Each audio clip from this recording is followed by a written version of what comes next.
Bismillahirrahmanirrahim. Assalamualaikum warahmatullahi wabarakatuh. Waalaikumsalam warahmatullahi wabarakatuh. Alhamdulillahirabbil alamin. Alhamdulillahilladzi bi ni'matihi tatimmus shalihat. Alhamdulillahilladzi hadana li hadza wa ma kunna linahtadiya laula an hadanallah. Asyhadu an la ilaha illallah wahdahu la syarika lah. Al-malikul haqqul mubin. Iyyaka na'budu wa iyyaka nasta'in. Wa asyhadu anna Muhammadan 'abduhu wa rasuluhu. Al-amin al-mab'utsu rahmatan lil alamin. Amma ba'du. Ayyuhal asatidzah wa ustadzah rahimakumullah. Alhamdulillah pada kesempatan pagi hari ini yang cerah, yang juga hawanya luar biasa. Semoga ini pertanda Allah memberkahi dan merahmati kita semua, dan juga kita semuanya Allah mudahkan untuk bisa belajar bersama-sama dan juga belajar dari panjenengan semua, sama-sama belajar ya. Kita selama ini di tengah-tengah masyarakat sebagai seorang dai atau da'iyah, atau kita pahami makna lain dari dai adalah mengajak bukan mengejek ya, mengajak bukan mengejek. Dan juga kita harus di tengah-tengah masyarakat bagaimana masyarakat itu jangan sampai ada hijab, terutama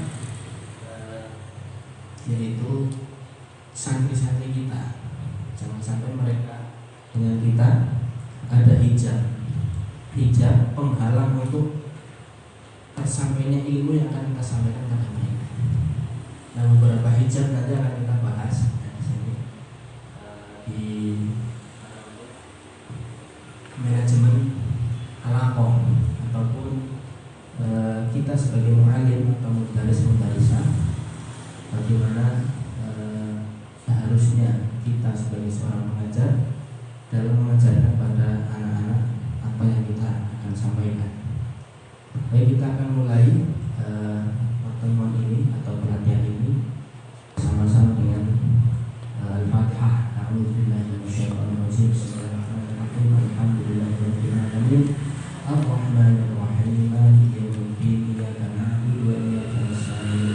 Ihdinas siratal mustaqim. Shiratal ladzina an'amta 'alaihim ghairil maghdubi 'alaihim waladdallin. Amin. Atau di sini madin saja, rumah takdirnya, terus yang masjid ada masjid agung yang beda, terus yang madin sudah di sini tempatnya.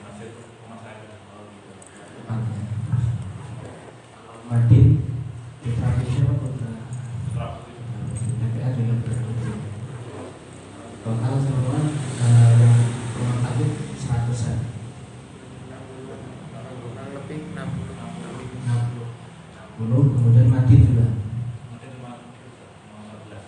11. Alhamdulillah ini juga sharing ilmu. Saya mulai mencoba di rumah Quran tahun 2011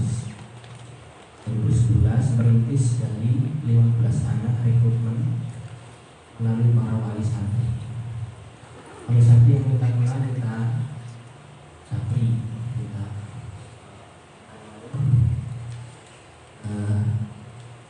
bertutor ya. Langsung SMS waktu itu tahun 2011, Androidnya belum bisa ini. SMS kumpul kemudian situ kita buat MOU pada wali itu. Di antara ini adalah mereka yang mentaati peraturan. Di antara peraturannya adalah kehadiran, siap antar jemput, kemudian siap untuk infak. Itu ya masuk dari awal sampai sekarang, biayanya langsung dari tahun 2011 sampai sekarang 100 terus. Jadi ajak memang wali kita pahamkan bahwa kita di sini di rumah Quran ini berbeda dengan mungkin atau TPA yang lain yang mereka dalam penanganannya pasang surut ataupun sesuai selera mereka ketika menghadiri yang kita tidak, kita akan membuka semacam pendidikan semi formal. Saya sampaikan begitu di awal, sehingga mereka pun siap. Akhirnya dibuatlah sebuah kuesioner, mereka mengisi para siapanya, kemudian juga mengisi surat keterangan, surat perjanjian, itu bermakna siap taat dan seterusnya. Alhamdulillah berjalan 15 anak, kemudian tahun berikutnya 15 lagi, pindah-pindah dari rumah ke rumah. Pertama di rumah Bapak Eko Susilo, bertempat di yang sekarang jadi Ayam Semat, Ayam Semat Karangpandan. Kemudian dari situ pindah tahun 2013, pindah di sekarang ini, yang itu dulu pernah digunakan SDIT Bina Rumah, digunakan TKIT Bina Rumah, dan sekarang diwakafkan ke Aromah. Dan sekarang alumni sudah dibangun masjid di samping rumahnya. Alhamdulillah dapat dari atap charity. Alhamdulillah selesai, dan sekarang tahun ini baru setahun ini buka di cabang Sentul. Di Sentul itu Mojokerto kita buka lagi. Jadi 23 halakoh itu ada di Blora dan Sentul. Di Sentul ada 6, di Blora ada 16, di Blora ada 17. Itu sampai sekarang kalau total semua santri ya kurang lebih dengan yang sudah lulus, ada yang pesantren, ada yang pamit, ratusan lebih lah, 500-an. Yang terjauh dari Segoro Gunung, dari Kemuning juga ada dulu, berjalan 2 tahun setengah, ya, milih orang tuanya luar biasa. Waktu kita wawancara itu saya tanya, kenapa nggak milih TPA di daerahnya sana? Saya dapat info dari teman-teman, apa namanya, saya lihat di sini, milih di sini, sampai sekarang ya saya di sini terus gitu. Saya sudah makan di sini, tidak milih TPA yang lain. Ya sudah, berjalan 2 tahun setengah. Alhamdulillah dari nol dia bisa baca sampai bisa membaca dan sudah hafal. Waktu itu tahun 2014 itu baru setengah juz 30. Bacanya masya Allah, susah sekali ngajarinnya anak ini, baru luar biasa. Karena kesungguhannya Allah berikan kemudahan. Kemudian yang terjauh lagi dari Matesi, kemudian dari Karanganyar ada juga, dari Karanganyar naikkan. Itu gambaran santrinya. Alhamdulillah sampai sekarang berjalan seperti itulah. Alhamdulillah beberapa sudah ke pesantren, sudah ada yang selesai 30 juz kalau kita dengar dari info-info yang ada. Ya berbahagia. Angkatan pertama sampai sekarang yang masih itu setoran di Haromen ada 3, dan sekarang kita berbantuan mengajar. Jadi waktu itu dia kelas 4 SD, sekarang sudah kelas SMA 2, masih di Haromen. Saya tanya, kenapa masih di Haromen? Saya senang aja ngaji di Indonesia. Kamu mulai sekarang selain setoran juga ngajar ya? Iya, banyak yang ngajari juga alhamdulillah seperti itu. Beberapa temannya sudah selesai 30 juz di Baitul Quran, Abbas, dan teman-teman. Ini yang kita sampaikan. Memang dari awal kita khusus untuk anak-anak ya, karena kita bisa cabang untuk madrid segala macam. Itu program yang pernah saya lakukan dulu di Ngeci, itu seperti itu. Muridnya 300, pengelolanya masya Allah, kita tanya kurang, anaknya buahnya mungkin Mas Tino tahu. Itu kan di Ngeci, Mas Tino masih SD. Kemudian di Ngeci itu. Ini gambaran singkatnya. Nanti kalau ada sharing-sharing di sini. Belum lama ini kita mengadakan pelatihan Sabudi, kemudian Ustaz Khalid, kemudian Qasim, dan beberapa pelatih-pelatih lain yang melibatkan beberapa rumah Quran. Alhamdulillah dari Berjo ini banyak sekali. Kemudian dari Ibu Bayu mau ikut gak jadi karena memang waktu itu pandemi ya, tidak boleh banyak, akhirnya kita batasi. Jadi insya Allah kalau kita adakan pelatihan nanti kita bisa share juga di sini bagi siapa yang ikut di Haromen, atau di di sini ada pelatihan undang rumah Quran sekitar tidak ada masalah. Intinya kita ada event apa tentang apa pelatihan metode apa Al-Qasimi misalnya menghafal 30 atau yang baru kemarin itu metode apa itu metode ini dari metode wafa ya, itu baru saja. Sekali metode-metode yang lain bisa kita pelajari. Mungkin ini singkatnya kita akan yang pertama yaitu sekolah atau instansi yang sudah bekerjasama dengan kita dalam hal pelatihan menggunakan metode kalimah ini. Itu ada beberapa. Saya mencoba dari anak saya sendiri, anak saya yang pertama, yang kedua. Jadi sebagai contohan, anak saya pertama itu kelas TK, kelas 1, kelas TK kecil maksudnya, itu baru ikro 4. Kemudian saya turun tangan, subuh maghrib 3 bulan, karimah dan adibian selesai. Alhamdulillah masuk ke TK B itu sudah bisa baca Quran dan hatam sekali. Kemudian masuk MI hatam sekali, hatam baca Quran. Jadi memang kita programnya itu setelah selesai kalimah itu adalah membaca Al-Quran sebanyak-banyaknya, sehingga nanti memudahkan musyrif yang di rumah tahfidz. Misalkan kalau di tempat kami itu di Haramain itu ada kelas-kelasnya, ada kelas KKD, ada kelas KHI, kelas KTP, itu singkat, kelas kalimah dasar, ada 13 halakoh kelas kalimah dasar.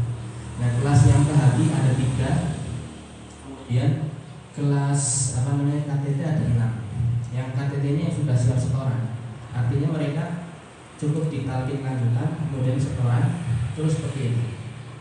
Jadi kita tidak mentalkin seperti yang di TK, mengajari perkata kemudian diikuti kemudian satu ayat itu diulang terus, kita mungkin tenaganya habis di sini. Karena itu targetnya adalah bagaimana mereka segera bisa baca Quran saja. Baca Quran ini yang sudah kami praktekkan pada anak saya adalah 3 bulan yang kalimah dasar. Begitu selesai ini langsung ke Quran, kita banyakin khatam. Nah kalau sudah di kalimah selesai kemudian dihatam, baru kita sisipkan di kelas hatam Quran itu masukin di makhraj dan sifat saja.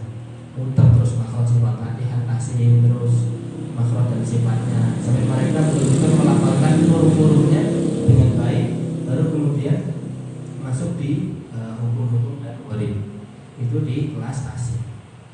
Pembagian seperti itu. Kemudian dilanjutkan contohan saya langsung saya terapkan di SDT Taruna Robani selama 2 tahun setengah. Para ustadz-ustadzahnya kita kasih, kemudian juga pelatihan, dan sampai sekarang masih menggunakan kalimah di SDT Taruna Robani. Tahun 2000 berapa ya? Tahun 2013 ya sampai 2017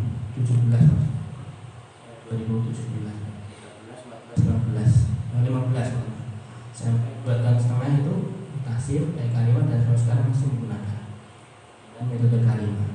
Kemudian lanjut di Bina Rumah, STT Bina Rumah juga sama, STT MTA Al-Nasir, kemudian Bisa Mulia dan Jogja Surakarta.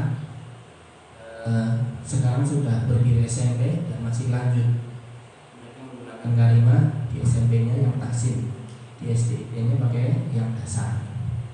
Kemudian STT Mutiara belum lama ini, kemudian Al-Falah Sani Boyolali. Seluruh STT di Medan waktu itu ada 100-an, 200-an saya kurang lebih nggak begitu dihitung saat itu. Seluruh STT di Medan mengadakan event dengan metode pelatihan kalimah. Kemudian gabungan STT seluruh MTA di Sragen, Kiri, kemudian di Tangerang. Kemudian PKI Insan Mulia masih jaringan rumah Quran, alternatif rumah Quran sepanjang Quran di Padang dan seterusnya bisa dibaca sendiri.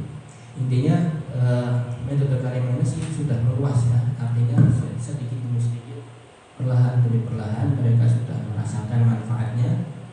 Memang setiap metode itu memiliki kelebihan dan kekurangan. Di metode kalimah ini memang kita tekanannya adalah lebih menekankan di tahsin sejak dini, tidak mengenal huruf asal bisa baca gitu. Sebagaimana metode Iqra yang kita dengar kemarin langsung ya. Jadi sejarahnya metode Iqra itu seperti yang mungkin pernah ikut di Jawa Kalian itu, memang tujuannya untuk supaya percepatan masyarakat bisa baca Quran. Makanya kan tidak ada tekanan di sini. Nah, kalau Karimah hadir ini memang programnya atau metodenya ini mengarah kepada Quran yang rasanya internasional. Kalau kita katakan sekarang beredar Al-Quran Rasul Usmani misalnya, ini saya tanyakan sebenarnya Usmani itu apa? Boleh saya tanya kepada Syekh Muhammad? Ternyata paham kita selama ini mungkin ada sedikit keliru. Jadi Quran yang ada di dunia sekarang ini semuanya rasanya Usmani. Ya, saya katakan rasulnya Usmani menurut beliau Syekh Muhammad. Lalu bedanya apa sih? Ini hanya perbedaan di tanda baca atau di Qurannya. Kalau yang ini adalah standar Timur Tengah gitu kita anggap. Kemudian yang Indonesia standar nasional kita aja. Jadi bukan Rasul Usmani atau tidak, bukan. Semuanya sudah Usmani. Karena dinisbatkan kepada Khalifah Utsman bin Affan. Adapun tanda bacanya memang berbeda, wakafnya mungkin itu standar Timur Tengah atau internasional, kita katakan internasional dengan nasional. Nah, yang kita pelajari Karimah ini adalah standar internasional. Nah, ini saya mengamati di pondok yang Al-Quran 3 kali saya ke sana, studi banding. Dari yang pertama 2011 atau 2010 saya lupa. Itu Qurannya masih nasional, masih Menara Kudus. Begitu merasakan nikmatnya menggunakan internasional, akhirnya saya terakhir 2 kali studi banding sana sudah rasulnya internasional semua. Saya lihat bahwa sudah nasional, internasional semua. Saya lihat di masjidnya, di asrama-asrama saya foto itu sudah internasional semua. Artinya mereka merasakan nikmatnya dengan menggunakan yang internasional. Karena memang sudah terbantukan Quran yang internasional. Walaupun kita jangan menafikan Quran-Quran yang nasional, karena saya membantu orang-orang tua di pedesaan, di pelosok-pelosok, karena mereka menggunakan Quran yang terbaru-baru itu yang tulisan kandungan itu tetap masih digunakan. Dan kita juga jangan sampai menafikan metode lain. Kita ada metode Sakifah misalnya, cocok untuk orang tua. Kalau Karimah cocok untuk semua. Dari kalangan anak-anak usia 2 tahun sudah saya ajarkan kepada anak-anak saya. Itu saya kenalkan huruf-hurufnya ini, yaitu dengan kartu ini apa dan seterusnya saya jelaskan. Di gambar ini A, ini B dan seterusnya.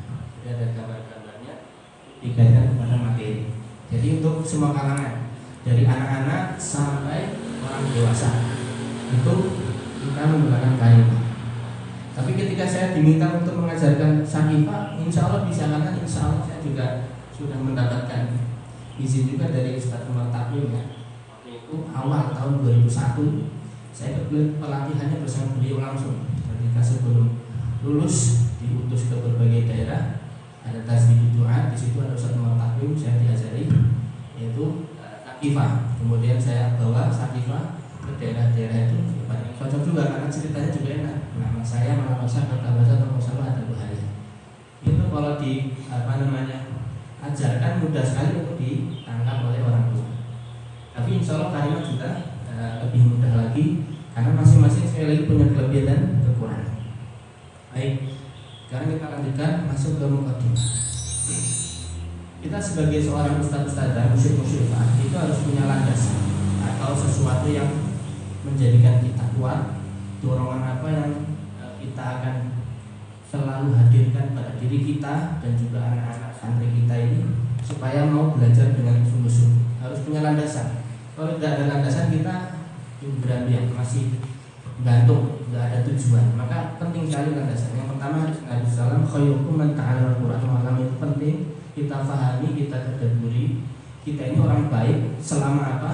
Di sini catatannya adalah ta'allam wa 'allama. Itu aja.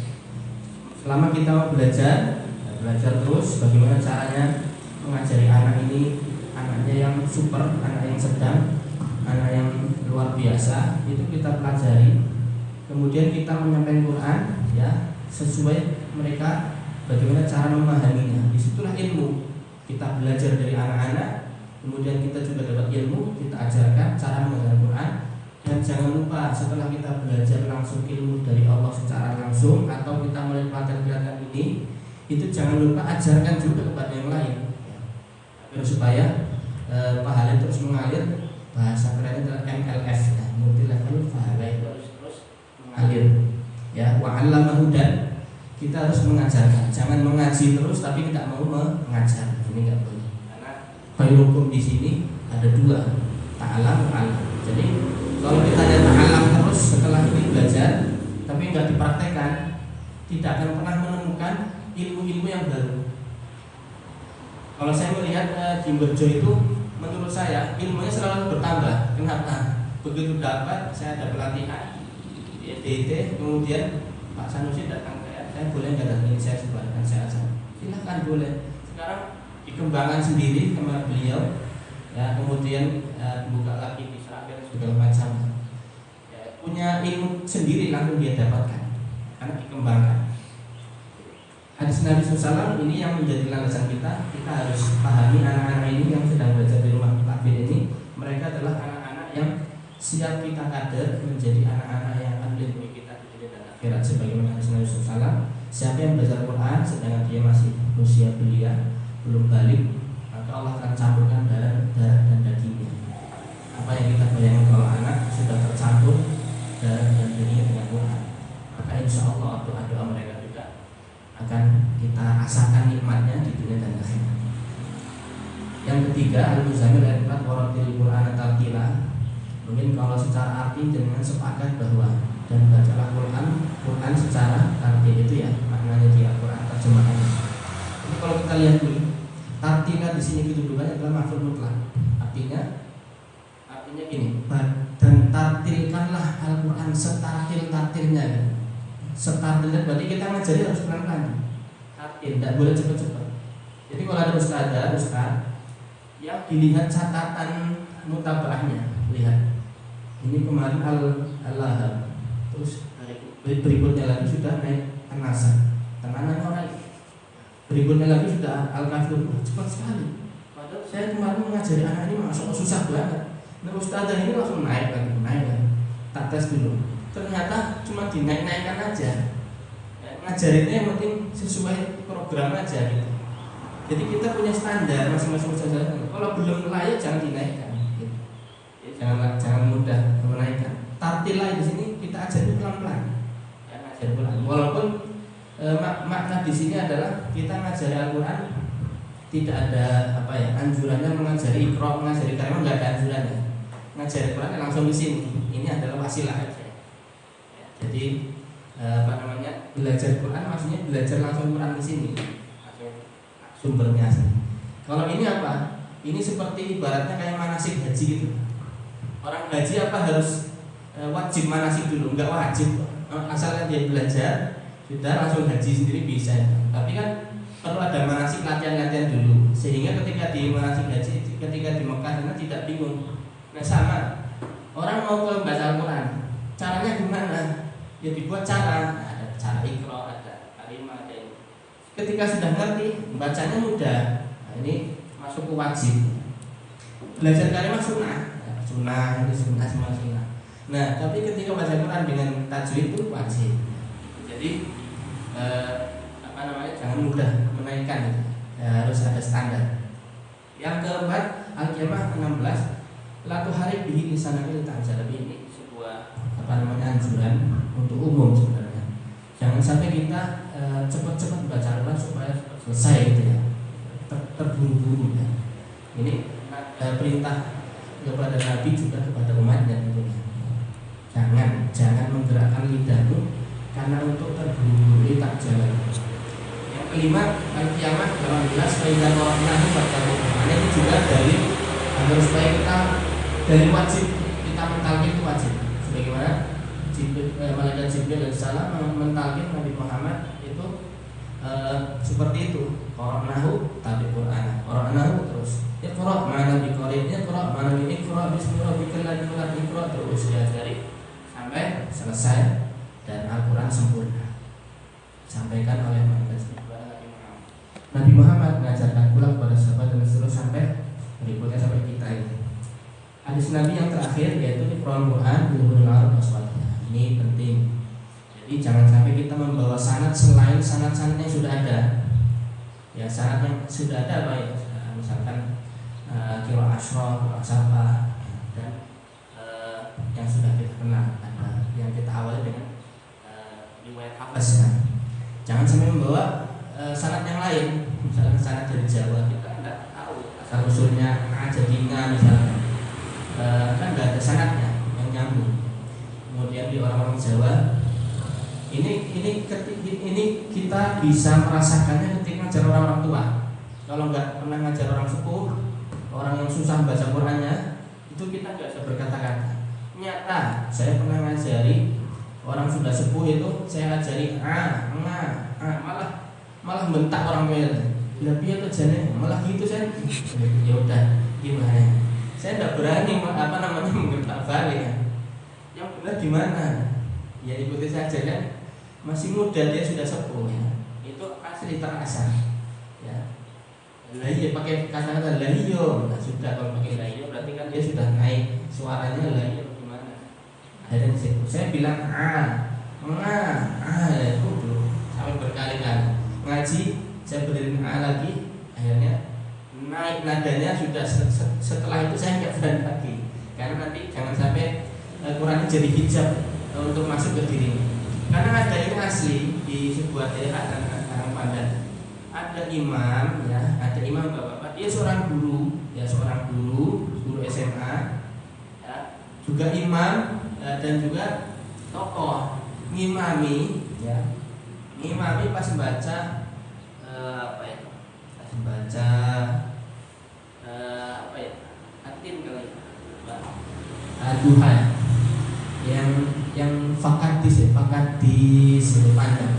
Wa amma bi ni'mati rabbika fakadis. Allah terus dibenerin pas saat sholat. Setelah sholat itu yang bener itu didiemin sampai sekarang malah didiemin.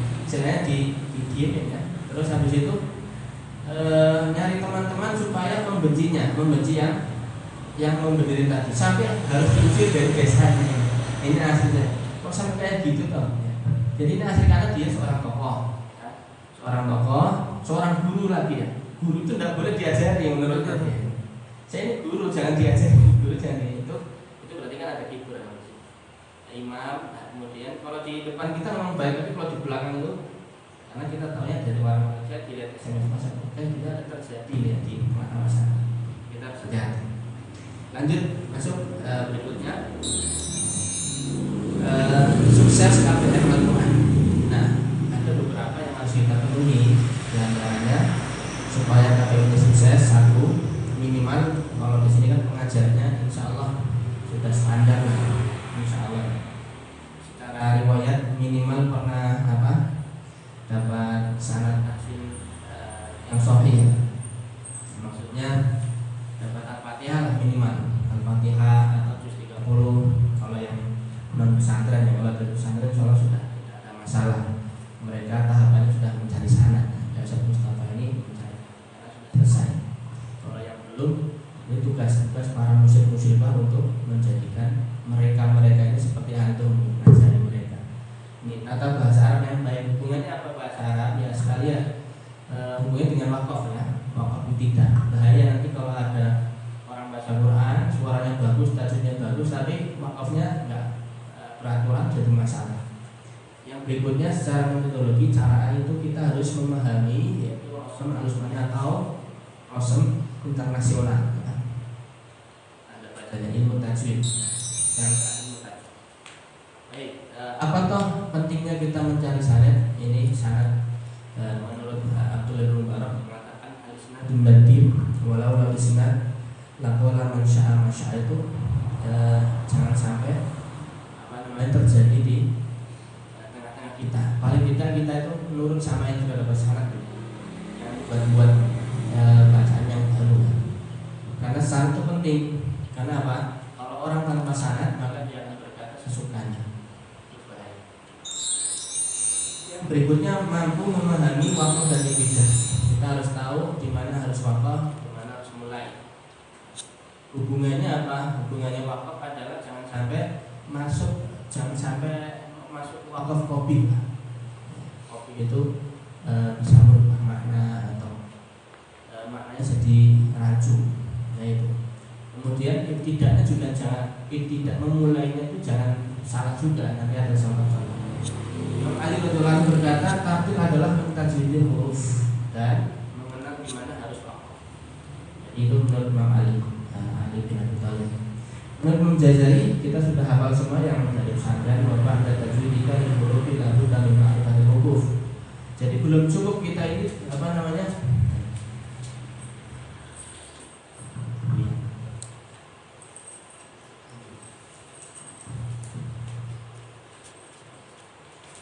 belum cukup kita itu setelah ngerti tajwid, huruf-hurufnya sudah ngerti, kemudian wah sudah cukup belum, harus ngerti dasar bahasa Arab yang minimal pasif lah. Minimal ada orang Arab ngomong itu kita paham walaupun kita nggak bisa ngomong. Belum sampai aktif maksudnya. Itu kenapa? Hubungannya apa dengan Quran? Hubungannya supaya kita ketika wakaf jangan sampai salah tempat dan disemprit ya oleh hukum-hukum yang ada. Berikutnya contoh wakaf dan tidak. Di sini ada contoh-contohnya. Di sini contohnya surat Al-Imran ayat 21. A'udzubillahi minasyaitonir rajim. Bismillahirrahmanirrahim. Innal ladzina yakfuruna bi ayatillahi wa yaqtuluna an-nabiyyina bighairi haqqin wa yaqtulun. Nafas habis ya. Nafas habis terus dia ngaji lagi. Alladzina ya'muruna bil qisti minan nasi fabashshirhum bi'adzabin alim. Kalau dilihat dari nada, oke. Ada orang ini bukan saya ngaji, ini contoh aja. Ada orang ngaji suaranya bagus kayak tadi, tajwidnya oke, panjang pendeknya oke. Kemudian ada beberapa yang keliru, contohnya tadi. Nah, kelirunya di mana? Kelirunya di wakaf dan tidak. Kita lihat. Inna sesungguhnya alladzina orang-orang yang yakfuruna mereka ingkar atau kafir bi ayatillah dengan ayat Allah. Wa yaqtuluna dan mereka membunuh nabiyina para nabi bi ghairi haqqin dengan tanpa kebenaran, wa yaqtulun dan mereka membunuh. Selesai. Berarti terus dia lanjut.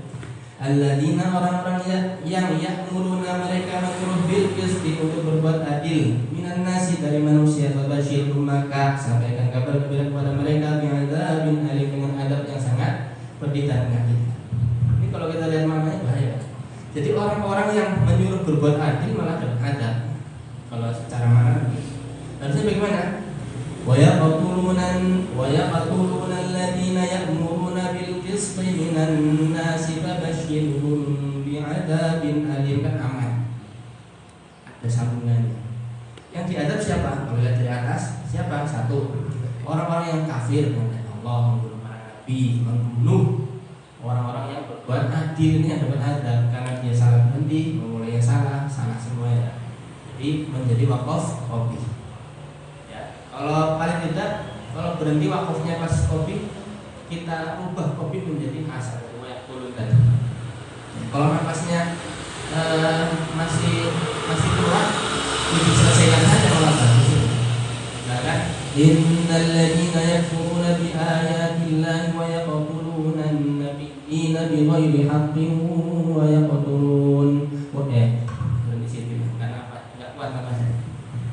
Innal ladzina yakfuruna bi ayatillahi wa yaqtuluna an-nabiyyina bighairi haqqin wa yaqtuluna alladzina ya'muruna bil qisti minan nasi fabashshirhum bi'adzabin alim. Kan begitu. Itu aman kalau nafasnya turah.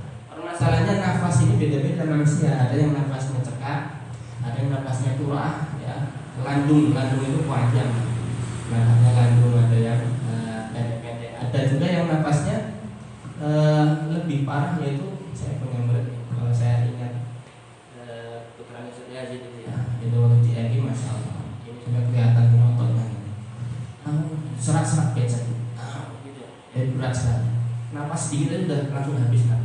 Jangan auzubillah saja kan auzubillah bismillahirrahmanirrahim gitu aja sedikit. Maka yang perlu saya latih adalah waktu itu tarik nafas ngaji, tarik lagi, tarik ngaji gitu. Cara melatih anak-anak yang nafasnya pendek. Lanjut, ada contoh yang kedua dalam surah Al-Bayyinah. Wa ma umiru illa liya'budullaha mukhlishina lahu-d-din hunafa. Kuat alasnya. Terus dia lanjut, wa yuqimus sholata wa yutuz zakata wa dzalika dinul qayyim. Dia mulai dari A. Enggak ada hubungan. A itu hunafa, wa yuqimus sendiri. Jadi jangan digabung wa yuqimus, enggak ada hubungan. Karena terjadi ini di samping. Ada lagi, jazaa'um 'inda rabbihim jannatu 'adnin tajri min tahtiha al-anhar. Berarti ya anhar. Terus kemudian anhar khalidina fiha abada radhiyallahu anhu. Dari anhar, bukan al-anhar. Minimal al-anhar. Dia dari anhar. Artinya tajri min tahtiha sudah aman ya. Ini beberapa contoh Quran supaya kita memahami dari kita dulu. Ini rasamnya internasional atau nasional ini kira-kira. Ya, yang saya dulu nasional atau satu nasional. Ya betul, barisnya sama ya. 15 pojok-pojoknya yang kirim-kirimnya. Kalau ini apa ya? Nasional lagi Pak.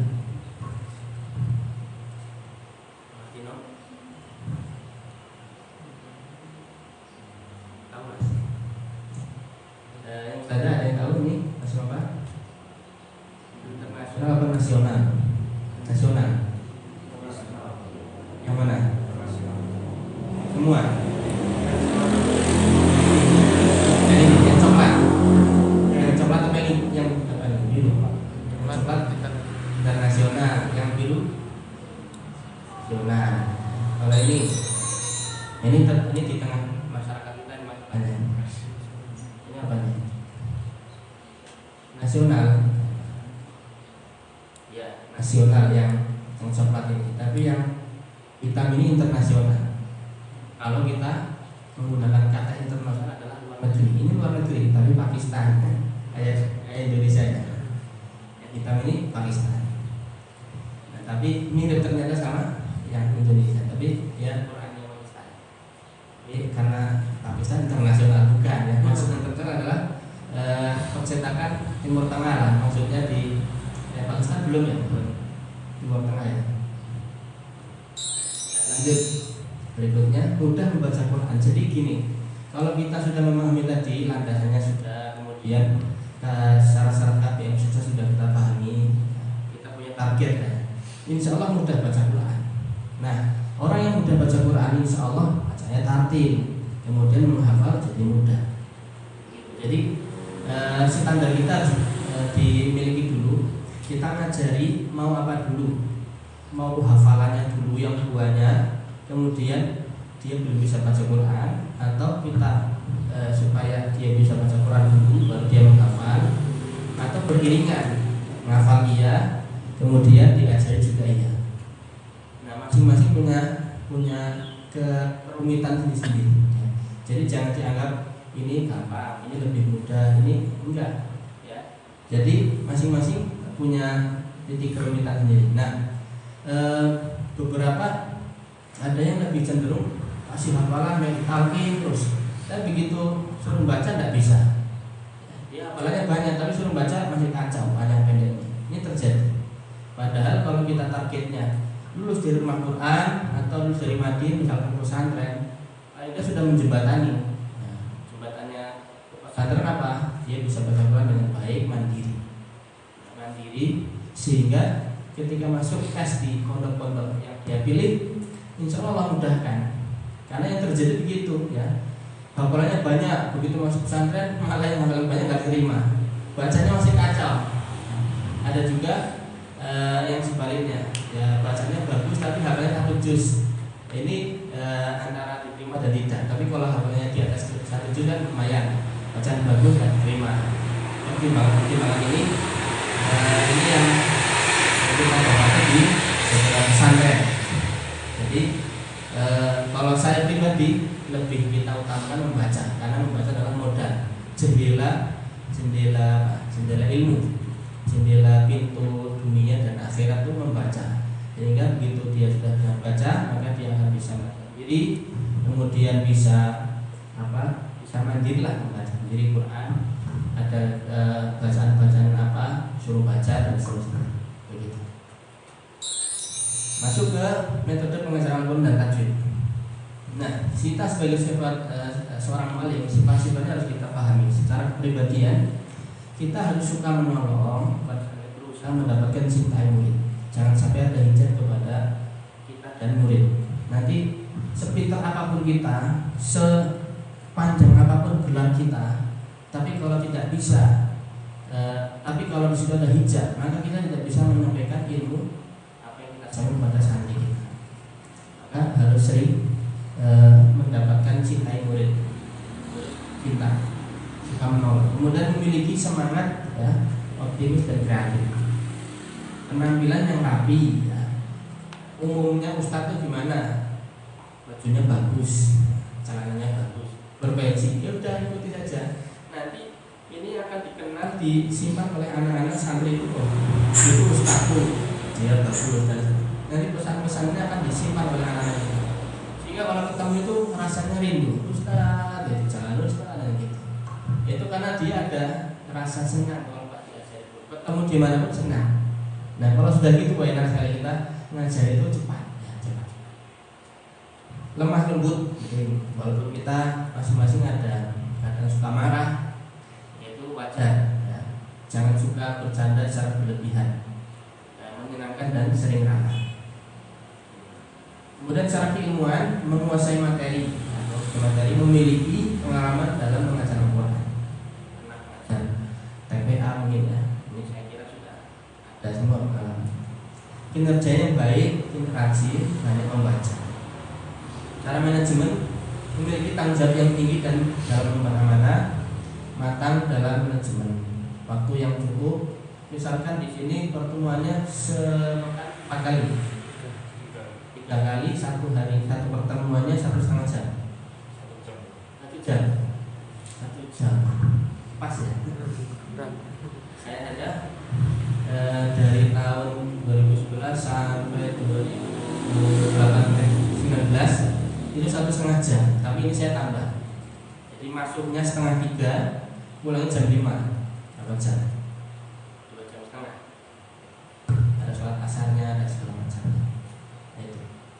Itu dijadwal. Nah, sehingga meminimalisir waktu-waktu yang kurang atau waktu yang terbuang. Kadang ada ustadz yang alasan ustadz waktunya kurang. Sudah tidak ada alasan lagi, saya sudah tambah waktu. Ada juga ustadzah yang suka membandingkan waktu. Artinya apa? Waktu masih panjang, itu malah santai terus udah tutup aja lah, pulang. Waktunya masih panjang, pulang. Ini kan berarti dia kurang sehat halaqah. Harus disamakan padanya. Membuat meri halaqah yang lain. Udah pulang duluan, nggak boleh, harus bareng, ada belnya. Belnya pulang masuk dan seterusnya. Jadi jangan sampai kita diberi waktu. Itu ada ustaz yang mengajar Al-Quran, ada juga yang kebanyakan. Dengan kebanyakan itulah maka waktu itu disia-siakan dengan malah bercanda, tidak ada unsur-unsur yang mengandung Al-Quran, sehingga sia-sia. Kemudian selalu mengevaluasi hasil belajar, matang dalam tarbiyah, sabar, memperhatikan permasalahan murid, selalu memberi motivasi pada santri. Metode pengajaran Al-Quran. Kalau warisan yang kita dapat dari Nabi kita Muhammad, itu yang pertama talqin. Jangan lupa itu ya. Ada 3 warisan yang Nabi kita bahasanya kepada umatnya cara mengajarkan Al-Quran. 1 talqin, jangan lupa. Yang kedua tasmi. Setelah tasmi jangan lupa murojaah. 3 komponen ini yang telah diwariskan Nabi kepada kita. Sebenarnya 3 komponen ini kalau kita ingin ikuti ya agak berat. Coba kalau kita lihat talqin. Nah, bagaimana Nabi kita dilatih oleh malaikat Jibril. Itu masya Allah ya. Apalagi pas Ramadan. Bagaimana Nabi juga mengajar para sahabat. Mereka begitu sabarnya.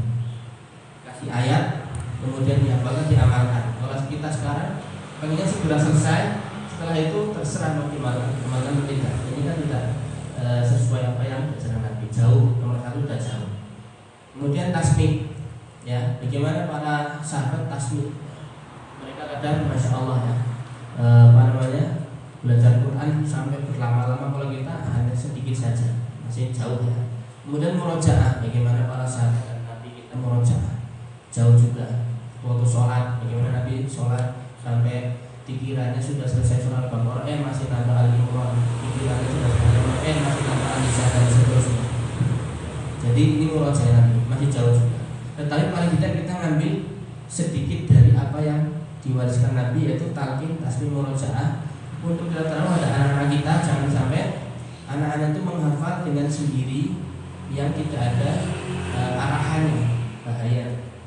Nah, kesamaan metode Al-Quran dan kalimah. Kalau tadi metode Al-Quran satu apa? Talqin, tasbih, murojaah. Sekarang kita masuk ke kalimah sini. Nah, apa kesamaan metode Al-Quran dengan kalimah? Nah, metode kalimah itu cerdas dari singkatan, walaupun tidak urut berurutan. Nah, cerdas itu apa? Ingat-ingat ini. C-nya apa? Ceritakan. Nah, cerdas itu ada singkatannya. C-nya ceritakan. Kemudian E-nya apa? Walaupun nomor 2 ya. E-nya apa? Perlihatkan. Ini metode kalimah ya. E-nya perlihatkan. Yang ketiga apa? R-nya perdengarkan. Jadi biar nyata dulu.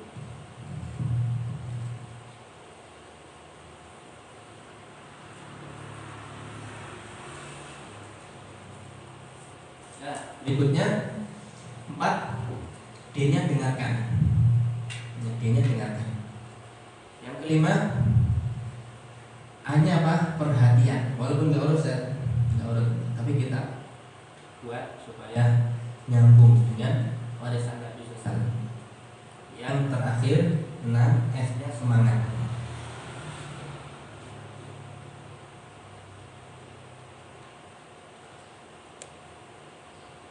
Nah, sekarang kita lihat kesamaannya. Nah, metode Al-Quran TTM apa? 1, talqin, tasbih, murojaah. Nah, kalau kita lihat kesamaannya sini, nomor 1 talqin, yang sejajar dengan talqin apa? Ceritakan, perlihatkan. Nah, ini yang penting. Di talqin itu isinya adalah ceritakan, perlihatkan. Itu talqin. Yang kedua, tasmi. Tasmi itu sejajar dengan apa? Sejajar dengan perdengarkan, terus dengarkan. Perdengarkan itu kita baca, kemudian diikuti, terus baru saat itu Ustaz dia mendengarkan hasil dari yang tadi diajarkan. Murid membaca tadi, oh kurang di sini, kurang ini dan seterusnya. Yang terakhir murojaah.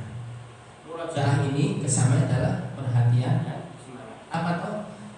Murojaah itu fungsinya adalah untuk kita sebagai guru atau ustadzah itu harus punya perhatian yang penuh terhadap santri atau murid-murid kita, ya, yang memang di situ banyak kekurangan.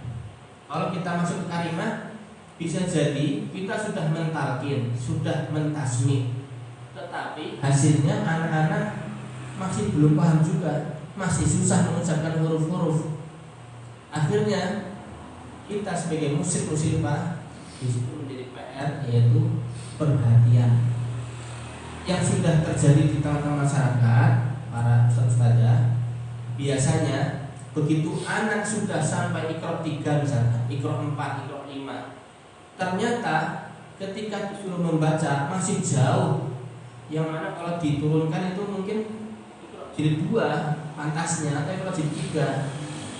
Nah, kalau kita langsung turunin, besok kamu Mas, Mbak, Iqra 3 aja ya, itu nangis itu. Masih nangis. Besok kamu masuk lagi, padahal itu Iqra 5, nah, turunin ke 3. Maka kita di situ tidak ada perhatian. Kita sebagai ustadzah hanya bisa mentakmim. Bahasa Arab takmim adalah, bahasa kerennya adalah mengeneralisir, mensamaratakan. Begitu ada kesalahan, padahal ini di Iqra 5 dia sudah bisa baca, tapi begitu ketemu salah, tak di sini ketemu, baca lagi, ketemunya salah sama. Nah, kalau kita sebagai seorang guru yang baik, oh dia itu memang kelemahannya di sini saja. Nah, maka jadi PR. 1, Dia kalau ketemu panjang itu selalu salah. Dia kalau ketemu huruf ini bingung deh. Ditulis itulah perhatian kita kepada murid tadi, ditulis secara kamera. Jangan langsung diturunin, Mas. Kalau besok kita 3 nggak mau masuk, mutu. Tapi coba kita kembali ke Iqra 3. Mas coba ini baca ini. Diulang-ulang berkali-kali sebelum masuk ke 5 tadi. Karena kita tidak boleh menjelaskan atau mensamaratakan. Satu kesalahan ya menjadi sebuah perwakilan untuk semuanya salah, tidak boleh. Yang salah itu saja, yang benar ya benar sudah. Jadi tentunya kita dalam mempraktekkan murojaah ini tidak bisa hanya perhatian saja, tetap di situ ada semangat. Kita beri tasdid pada anak-anak itu, jangan sampai mereka down atau mereka merasa terpinggirkan, termarginalkan. Saya kemarin bagus sekarang jadi turun lagi, akhirnya dia minggir sendiri, mundur pelan-pelan, ya, karena mungkin berbeda dengan teman yang lain. Ini tidak boleh. Jadi tetap ada tasdid, semangat penting di awal atau di akhir sebelum halaq. Masuk berikutnya hukum talqin wajib ya, murid anak yang masih kecil wajib, orang dewasa yang masih terbata-bata juga wajib. Mengutamakan bacaan yang benar, baru setelah itu laku.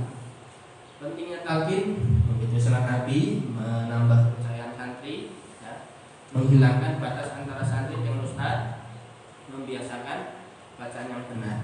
Yang berikutnya pembagian talqin ada 2, talqin pemula dan talqin lanjutan. Talqin pemula itu yang saya katakan di awal tadi. Kita mau milih mana?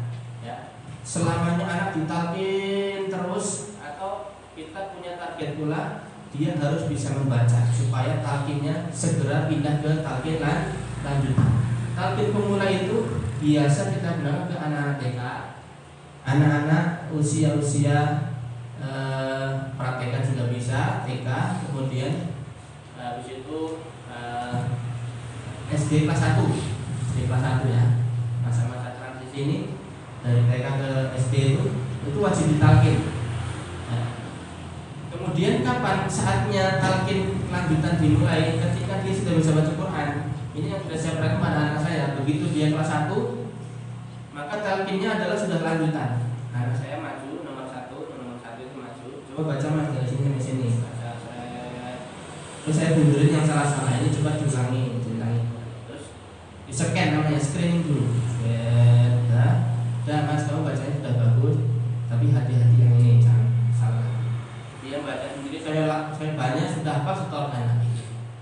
Ini namanya talqin lanjutan. Kalau talqin pemula gimana? Anak-anak banyak atau anak-anak 1 ini diajari a'udzu billahi, ini kan perkata minasyaitonir rajim, terus gitu ya. Terus digabung. Ini yang saya lakukan langsung di dalam harian saya. Sehari-harian saya kepada anak saya ajarin talqin begitu. Mau naik motor, semuanya siap berdoa. 1, 2, 3, doa keluar rumah. Ya. Bismillahi, tawakkaltu ala Allahi, la haula wala quwata illa billah. Barang-barang. Sekarang kalau saya berdoa langsung Bismillahi, terus ya, enggak bosan-bosan. Terus habis itu naik kendaraan subhana alladzi sakhkhara lana hadza wa ma kunna lahu muqrinina wa inna ila rabbina, perkataan. Nah, saya yang 2 tahun saya ajaran gitu, asal muninya terserah ya. Misalkan subhana ana alladzi li gitu, diambil akhir-akhirnya saja tidak masalah. Yang penting dia sudah dapat talqinnya tadi. Begitu sudah bisa lancar enak. Ini talqin anak-anak yang kecil. Kalau lanjutan lain lagi karena sudah bisa baca Quran. Semuanya bisa dilakukan. Metode tasmi sekarang artinya mendengarkan. Hukum tasmi sangat dianjurkan, mengeluarkan bacaan, menjaga bacaan dari kesalahan. Kemudian membetulkan kesalahan. Kemudian tidak tasmi di bacaan yang baru kalau yang sebelumnya masih kacau. Jadi gini, di kalimat tahsin itu misalkan Mas Alek itu sudah membaca halaman 2. Kemudian hari berikutnya membaca halaman 3, itu diulangi dulu halaman 2, tetapi tidak semuanya. Hanya huruf-huruf yang dia masih disleksia atau bingung. Apa disleksia? yang masih dianggap itu kayak mirip-mirip gitu di pandangannya dia. B itu kayak B, D kayak B misalkan. Da sama Da bingung, Ba sama Na yang dia bingung saja. Yang tidak bingung gimana ya, kita biar saja lancar. Itu cara mentasmi bacaan baru. Jangan langsung lanjut kalau sebelumnya belum diajarkan. Jadi saya mendapati beberapa ada yang seperti itu memang di sekolah-sekolah itu anak dinaikin terus dinaikin. Kadang tidak dinaikkan, tapi muncul di situ terus. Kenapa ya? Ada wali santri tanya, kenapa anak saya nggak naik-naik ini? Iya Bu, karena masih bingung di sini. Kalau di rumah diulangi di huruf-huruf ini saja. Jika disampaikan gitu, di rumah diajari lagi, akhirnya bisa lancar. Ada perhatian dari orang tua, ada perhatian dari ustaz-ustazah. Maka yang terjadi apa? Dia bisa membaca karena anak tadi merasa kebingungan di huruf-huruf yang tadinya masih bingung. Lanjut, jangan pindah ke bacaan baru kecuali jika sudah lancar. Berikutnya, tidak ada toleransi kesalahan pada harokat walaupun hanya atau salah. Tasmi wajib bagi semangat. Metode murajaah mengulang. Nah di sini hukumnya wajib ya, hadisnya jelas. Ada unta liar, ada yang lebih liar apa itu hafalan. Nah, maknanya bukan hafalan saja ya, membaca karena ilmu. Ya ilmu itu harus diulang-ulang, supaya tidak liar. Pentingnya mengulang melaksanakan perintah Rasul, selamat dari ajaran lupa dan seterusnya. Kita masuk yang berikutnya. Nah, hubungannya dengan kalimah apa ini penting harus kita kuasai dulu. Metode strategi mengingat. Ini adalah hasil dari pelatihan. Mungkin Ustaz Fatih pernah ikut. Waktu itu masih jadi santri saya tahun berapa? Bersama Syekh Suhail dari Madinah. Datang memberi pelatihan cara mengingat. Yang membuat saya takjub waktu itu, Syekh Suhail betul-betul mempraktekkan apa yang dia sampaikan sesuai metodenya. Yaitu semua peserta, ada ustaz itu suruh nyebutin kata untuk masyita dengan kalimat misalnya. Dia menyebutkan maktabun, masjidun terus sampai waktu itu sekitar 100 ya. Semua menyebutkan kata. Kemudian saya sudah tulis papan tulis. Pakai spidol nomor 1 sampai 100. Langsung saya sudah menyebutkan. Tadi yang nomor 20 mengatakan ya nafidatun, soalnya Ustaz. Masya Allah soalnya. Tadi yang nomor 27 tadi mengatakan hasilun sahih. Semua ditulis sama beliau. Jadi langsung hafal. Saya bingung bapak bisa ya. Ternyata saya melihat di laptopnya saya juga. Itu semua angka itu beda dengan kita. Kalau kita angka 1, 2 sampai 10. Lalu kalau saya juga angka itu nomor 1 itu siwak. Kemudian angka nomor 2 kalau salah siwak kasih wadon. Gambar semuanya. Saya bingung gambar ini ya. Dari gambar-gambar inilah saya akan merancang sebuah cerita dan saya mudah untuk mengingat semuanya karena saya rangkai dengan cerita. Jadi dia nyebutin masjid, dari masjid dia pergi ke syukur masjid ya, ke pasar, terus di pasar dia beli tikar, gitu semua dirangkai ceritanya. Jadi semua peserta ngomong apa aja langsung dihubungkan, gitu.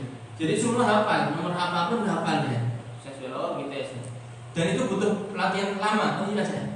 Jadi harus butuh latihan yang banyak ya, karena dilatih terus. Nah, dari hasil beliau Syekh menyampaikan metodenya dapat disimpulkan dari beliau langsung. Nomor 1 adalah istiqdam. Istiqdam itu menggunakan, memakai. Ya. Apa maksudnya? Gunakanlah otak untuk berpikir, ya. Karena otak seperti otot. Kita punya otot, kalau cara buat olahraga juga nggak kuat, ya.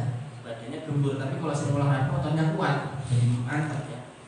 Ini artinya apa? Hubungannya apa? Hubungannya adalah jangan biasakan anak-anak kita itu kita manjakan, ya. Jangan memanjakan anak dengan selalu kita memberitahu. Nah, otak itu untuk disuruh berpikir, ya. Jangan mungkin sahabat kan muslim usia tahu ketika salah harusnya bagaimana seorang muslim. Maka kalau saya itu saya sebut ini cerita tentang Nabi Yusuf.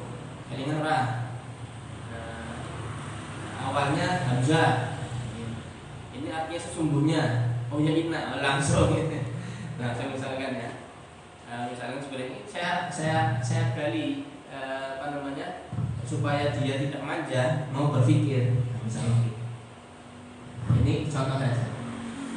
Gunakanlah otak untuk diasah, karena otak itu seperti pisau. Nah, semakin kita asah, bisa jadi tajam. Nah, kemudian yang terakhir, gunakanlah otak untuk dikembangkan, karena otak seperti tumbuhan.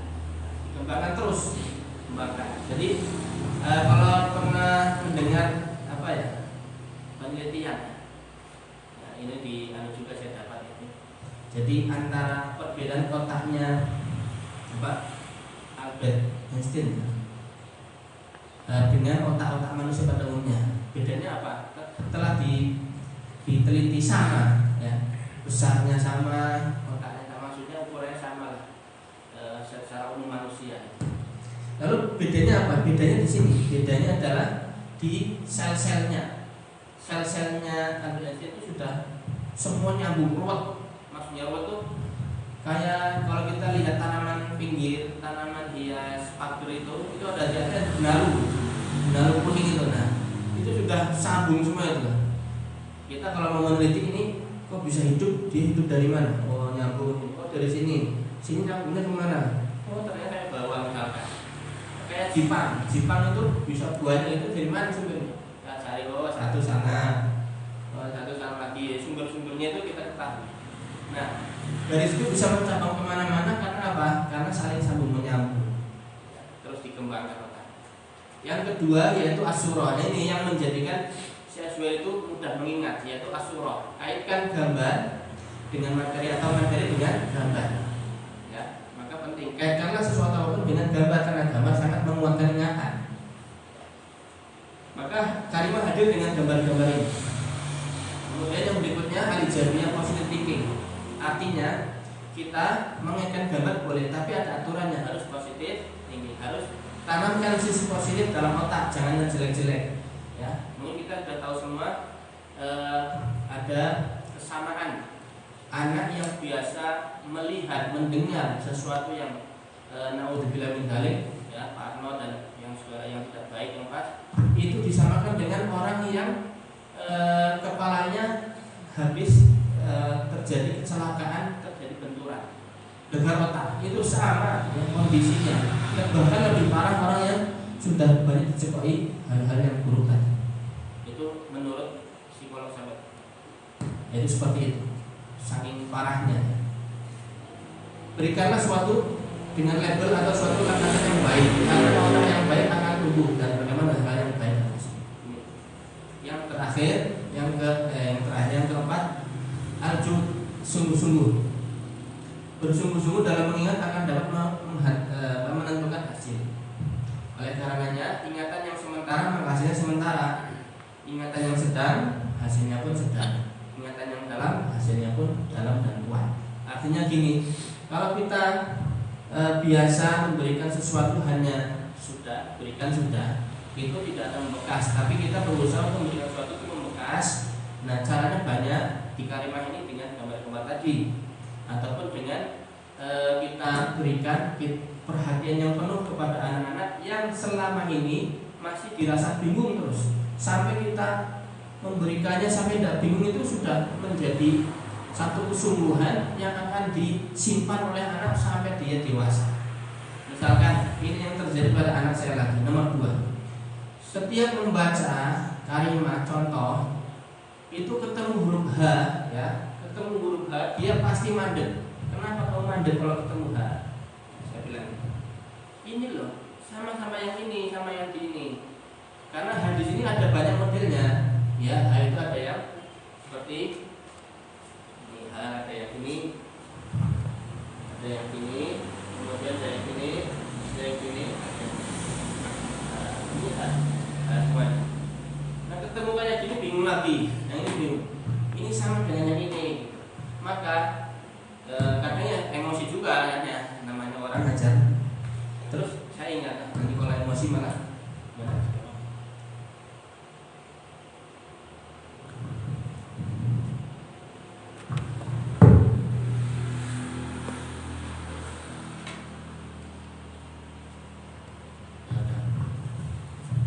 begitu ya. Jadi ketika ketemu H itu bingung, akhirnya saya punya ide tadi, jadilah satu kartu ini. Maka kartu sakti ini saya jadikan buku ya, jadikan kartu. Waktu itu belum ada kartu, saya ngajari anak. Akhirnya saya bilang, hal itu saya kaitkan gambar dengan burung hantu. Mas, kalau kamu ketemu ini, ingat-ingat, H itu seperti burung hantu. Ya, burung hantu. Burung hantu ada di atas. Ya, ingat-ingat ya. Ini ada burung hantu.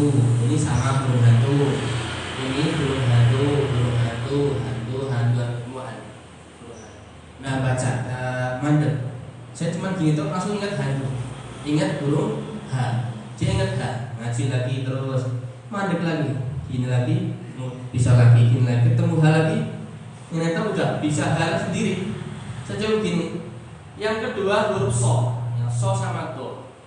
Tambah satu lagi do. Selalu bingung apa ya gambarnya. Oh ya, so itu bakso. Itu berintingan loh mas, enak, segar kayak. Oh ya, baca ketemu so mandek. Oh ya so ya lanjut. Nah, ketemu so mandek lagi gini. Enak. Oh ya, dan seterusnya. Jadi makanan ya bakso, sosis dan seterusnya.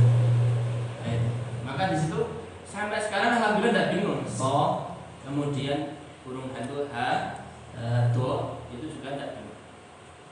Yang berikutnya terakhir tertib, urut dan tertib.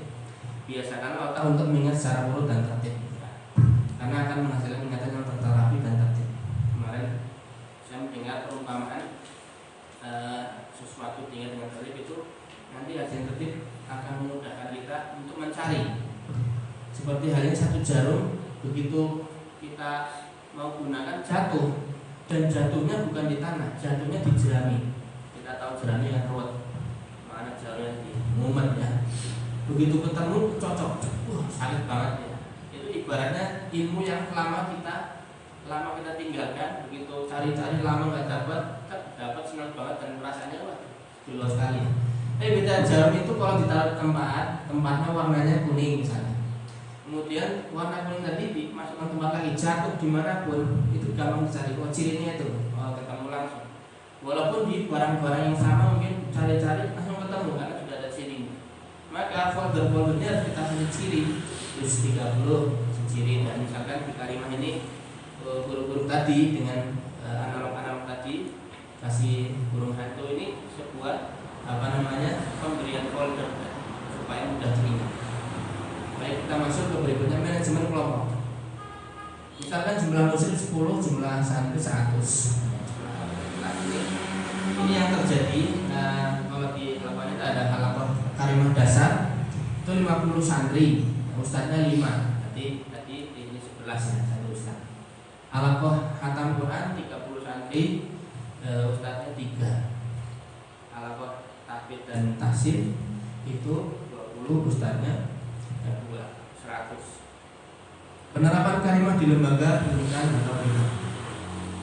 Mungkinkah? Mungkin. Bagaimana cara penerapannya? Caranya konversikan capaian bacaan sebelumnya. Contohnya kalau Iqra 1, 2, 3 itu kesamanya adalah kalimah bab 1 bunyi huruf bab 1. Ya, kalimah bab 1. Kemudian kalau dia Iqra-nya pakai mana? Masuk ke bab 2 tanda baca. Ya. Kalau dia sudah ngakunya Al-Quran gimana? Ngakunya Al-Quran ya kasih tahsin, kalimah tahsin.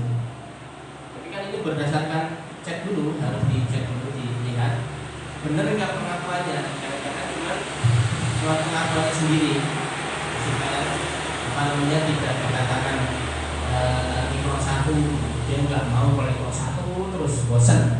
Akhirnya dia ngakunya Iqra 3. Begitu dites masih jauh. Nah, maka untuk menjadikan hatinya lapang tetap di bab 1 kalimah dasar bab 1. Definisinya ya 1 pengondisian 3S. Di halaqah itu punya standar 1 3S, senyum, salam dan sapa 3 menit, jangan lama-lama.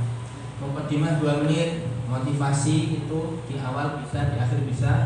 4 menit, berdoa jamaatan 1 menit. Baru mulai KBM dimulai dengan mendengarkan instruksi dari ustaz ya. Instruksinya apa? Dengarkan semuanya, buka halaman sekian, dengarkan ustaz membaca. Itulah proses cerdaskan tadi, talqin. Masih ingat cerdas ya? Satu apa C? Ceritakan, kemudian perlihatkan, perdengarkan, dengarkan, perhatian, semangat. Alhamdulillah lancar semuanya. Sekarang betul. Kita mulai. Cerdas itu apa? Ceritakan, perlihatkan, dengarkan, perhatian, semangat. Alhamdulillah ini baru beneran. Nah, kalau sudah dicerdaskan tadi, diseragamkan, lalu nanti selanjutnya maju satu persatu untuk mengetes apakah kemampuannya itu betul-betul 100%. Kemudian yang lain gimana? Yang lain suruh baca 10 kali di belakangnya kan ya, sambil nunggu antrian itu suruh baca. Yang akan dibaca hari ini.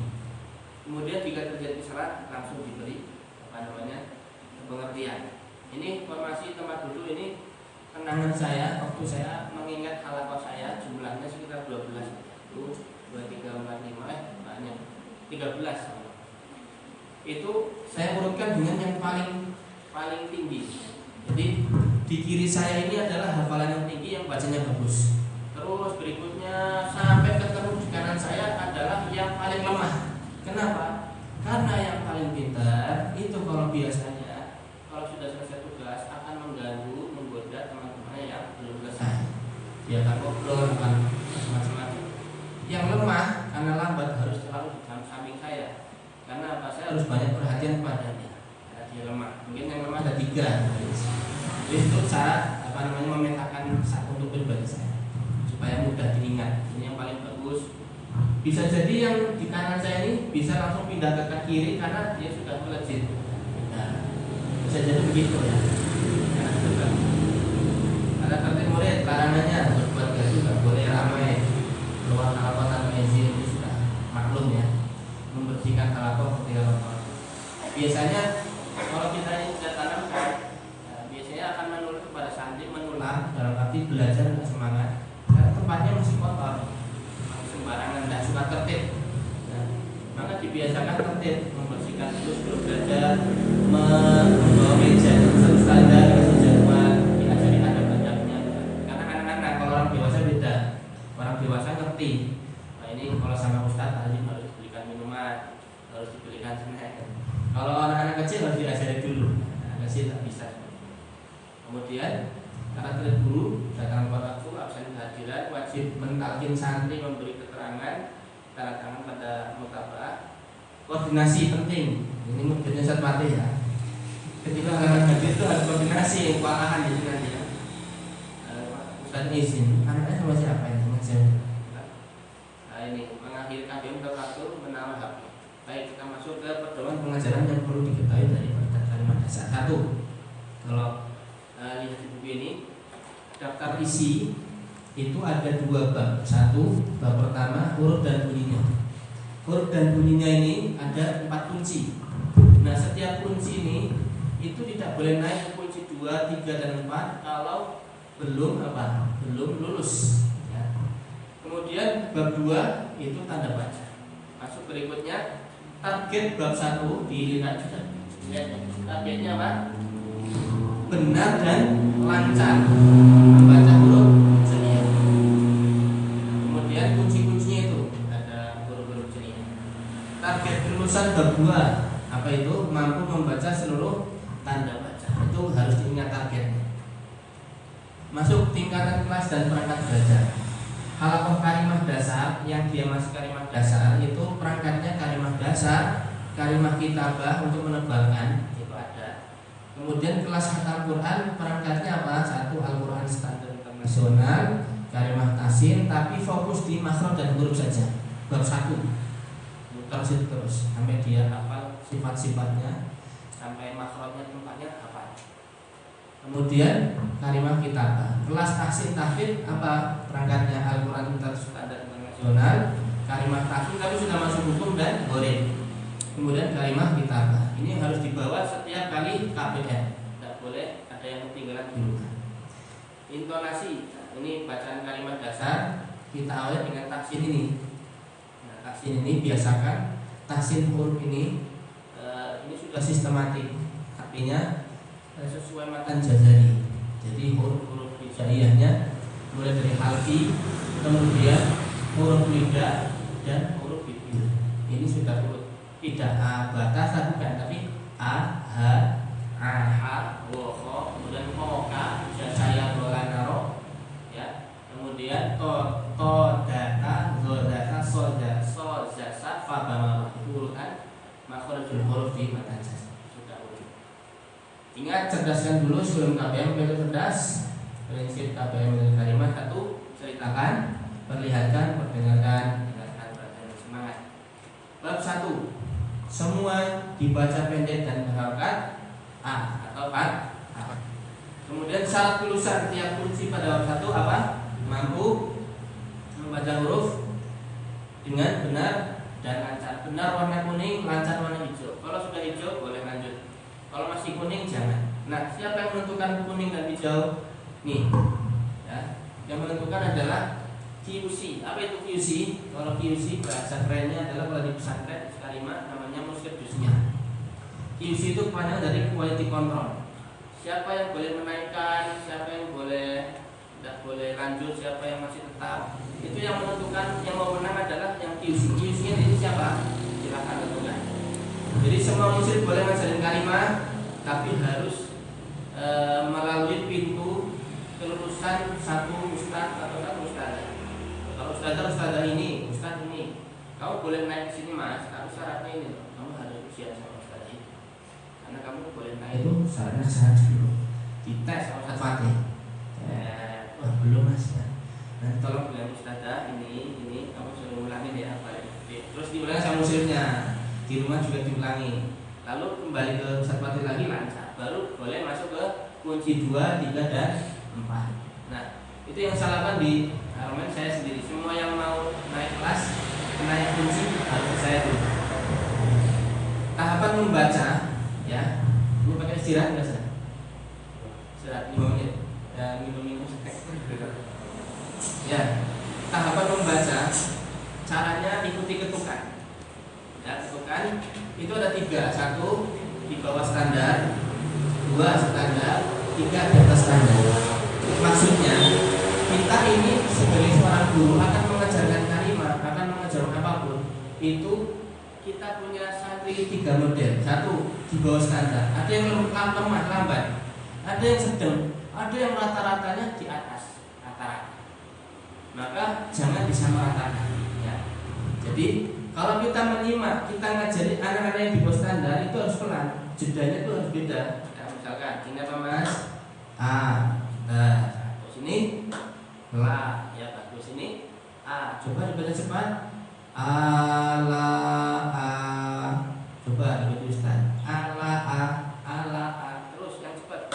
Ala a terus, ala terus diajari gitu tuh. Sampai dia bisa mengucapkan huruf-huruf itu apa? Berharokat a dibaca n. Kalau masih panjang berarti itu namanya proses, masih ada proses loading. Yang membaca sambil loading ya. Ala itu enggak boleh. Belum lulus kalau ini masih kuning, belum boleh hijau. Nah, yang terjadi di mungkin sekolah-sekolah itu belum hijau sudah naik. Belum hijau sudah naik.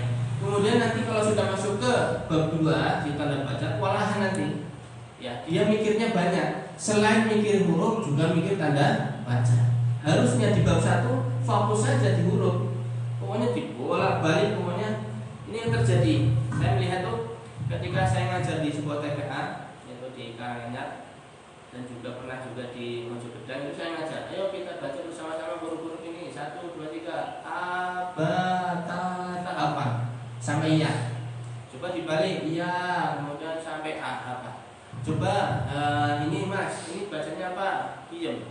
Coba yang ini bacanya apa? Diam. Artinya mereka tuh hafal huruf hijaiyah urut, tapi kalau ditunjuk udah bisa. Ini huruf apa nggak tahu. Ya, belum kenal 100%. Ya, belum kenal 100%, masih kuning.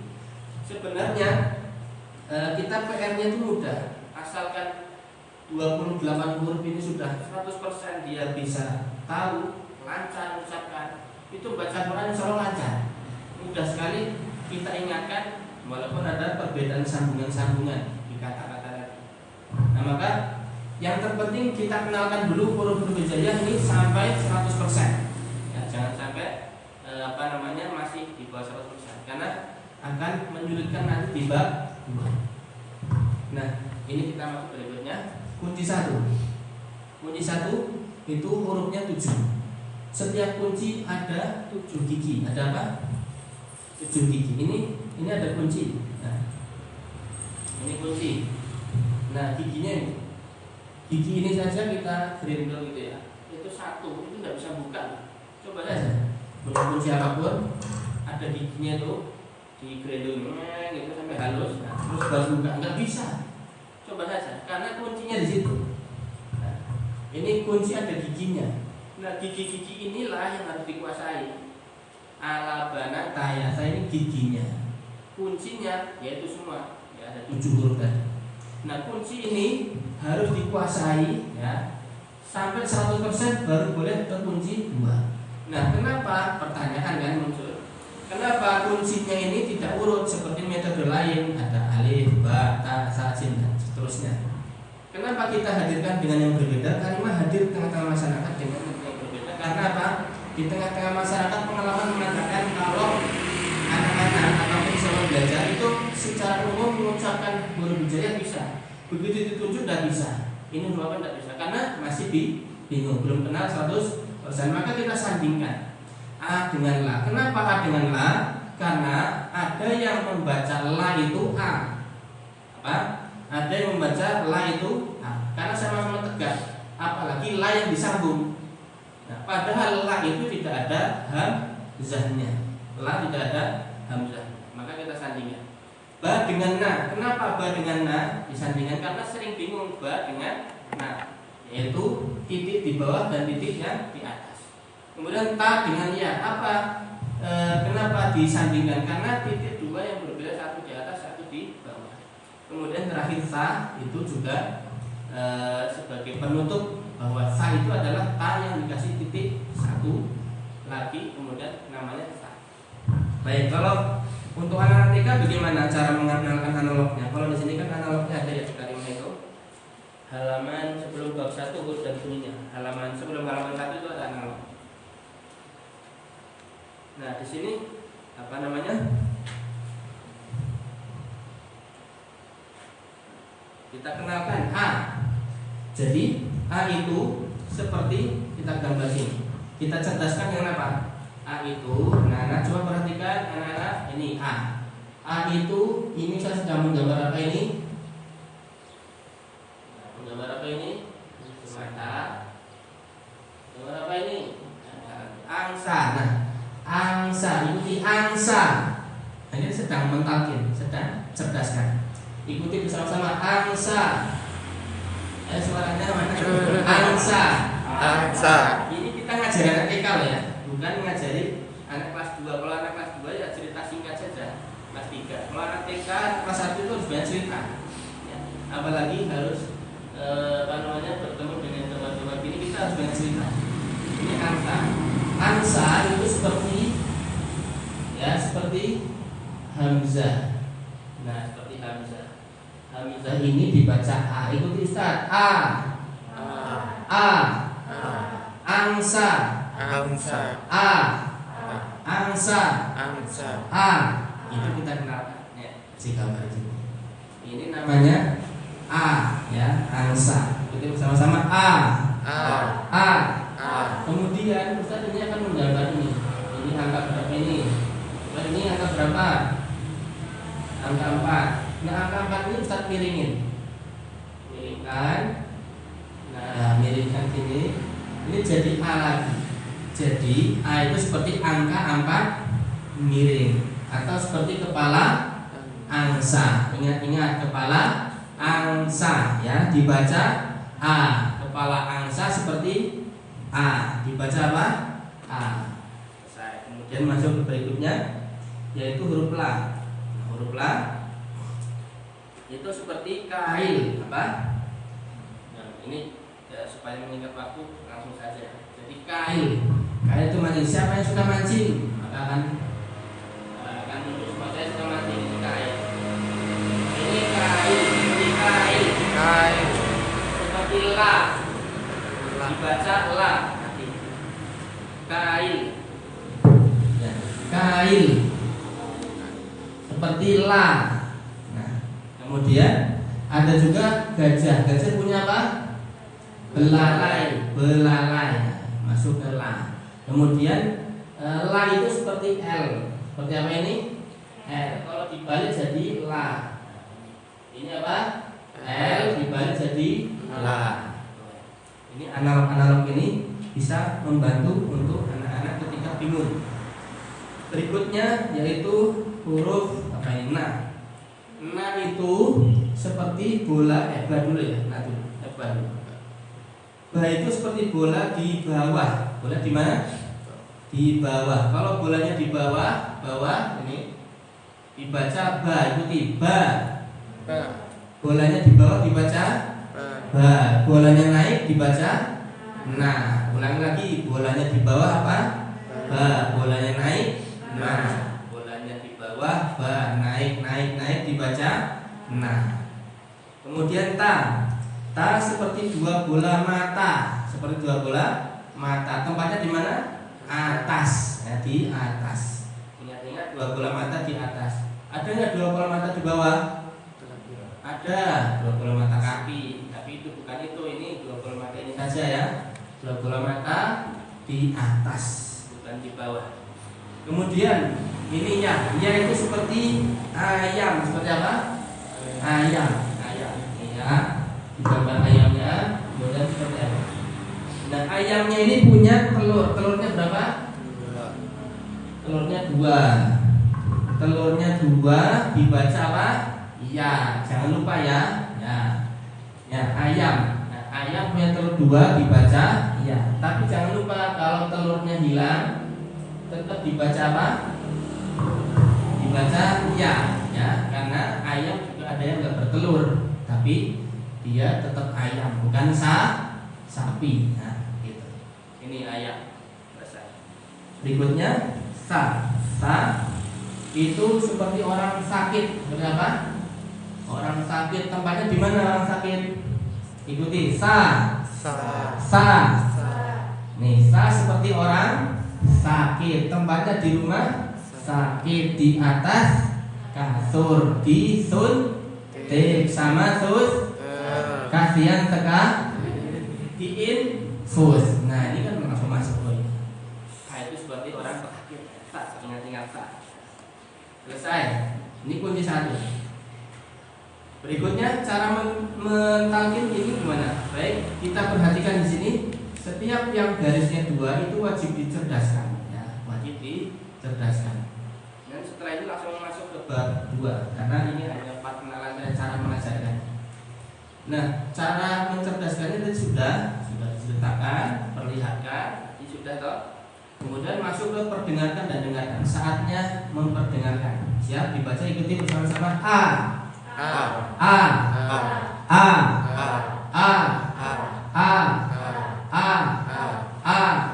Dibaca. Ustaz diam sekarang. 1, 2, 3 ini. Terus. Sekarang berikutnya ikuti la.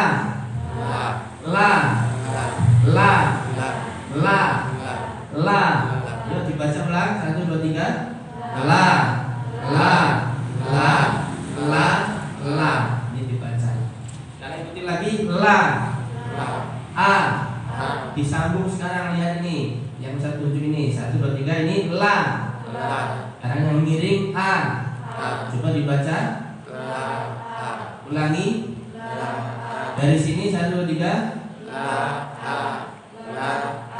Sudah, terus diulang-ulang terus, ditalkin, diperdengarkan, dengarkan. Saatnya perhatian dan semangat, yaitu saatnya kita memperhatikan dengan perhatian.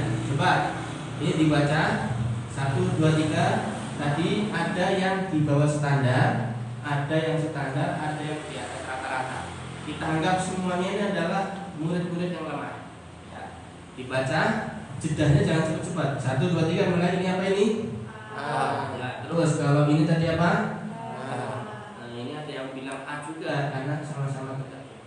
Ini adalah la. Kenapa dibaca la? Tahu nggak? Karena nggak ada hamzahnya. Kalau ada hamzahnya dibaca apa? A. Coba dibaca cepat. 1, 2, 3. Ala.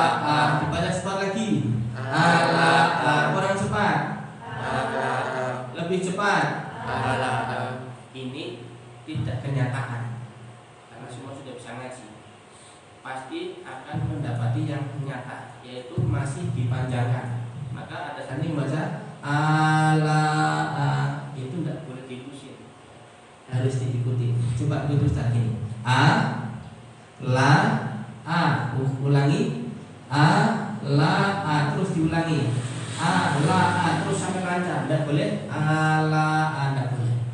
Kalau masih gitu terus diajari, dibolak-balik terus. Misalkan ini ala dibolak-balik, ala terus diulang-ulang terus.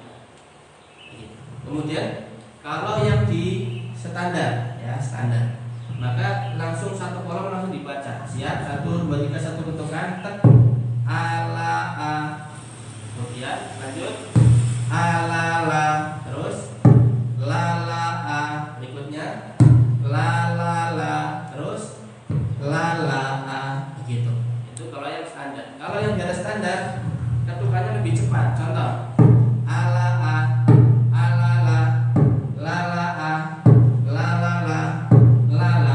itu kalau yang sudah lancar hurufnya, ya terus baca seperti itu. Kalau yang masih lambat, maka cara membacanya harus pelan-pelan. Lanjut. Sekarang latihan kunci. Kalau di Iqra ibaratnya hepta. Nah, latihan kunci ini ada 3 halaman. Ada yang 3, ada yang 4. Nah, setiap latihan kunci ini menentukan dia berhasil atau tidak naik ke kunci 2. Begitu sudah masuk di kunci latihan kunci 1, para musyrikhnya harus sering melatih. Kemudian kalau sudah layak untuk diujikan di QC, dibuat memo, silahkan diujikan di quality control atau musyrikh juz'iyahnya istilahnya. Diujikan, kalau lancar baru boleh masuk ke kunci 2. Itu kita masuk standarisasi kenaikan dan perusahaan kalimat, dan sudah penerapannya QC membuat memo, tulis ini sudah mau ujian kunci 1, silakan diuji. Nanti musyrikh QC akan menguji, kalau sudah layak maka akan diberi balasan, ini sudah boleh naik ke kunci 2, ini belum boleh naik kunci 2, tolong diperhatikan huruf ini na, ba, sa, kemudian dilatih. Masuk ke kunci 2 sama cara mengajarkannya. Analognya sekarang masuk jakhoha. Analognya jakhoha adalah ja itu singkatan, bukan singkatan, dari sebuah cerita. Ja itu paruhnya burung jalak. Ada paruh burung jalak, ini paruh burung jalak makan jagung. Jagungnya dimakan, keselak, ya, jadinya kho, ya. Orang keselak biasanya gitu ya, kho. Kemudian jagungnya masih keselak, minum air jadi habis, jadi ha. Itu kalau habis berarti ha. Kalau keselak, kalau dia bingung huruf kho, selak, nah nanti dia ingat kho. Kalau ja masih bingung hurufnya, maka ada burung jalak, nah, dia ingat, maka analognya masuk. Kemudian kalau sya apa? Sa itu seperti sisir, ya, seperti sisir. Sisirnya ada 3 gigi. Buat nyisir apa namanya sisir ini? Buat nyisir rambut. Rambutnya banyak apanya? Banyak kutunya. Kutunya berapa? 3. Nah, dahsyat sekali ya. Masya Allah, banyak sekali kutunya. Maka harus segera dikeramasi, ya, harus dikeramasi.